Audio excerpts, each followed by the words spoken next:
In this video, I am going to show you how to fix. Please wait for the Gpsvc error in Windows. So this should be a quick and easy process video. Now without further ado, let's go ahead and jump straight into it. So the first thing I suggest you to do is to go ahead and restart your computer. So now after you have done that, all you need to do is to go ahead to the search menu and type in services.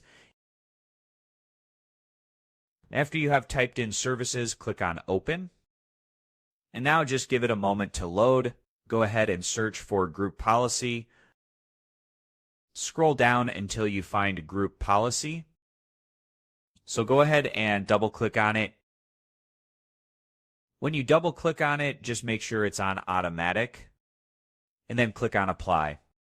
And then click on OK and make sure it's running as well. So after you have done that, just go ahead and close out of this window.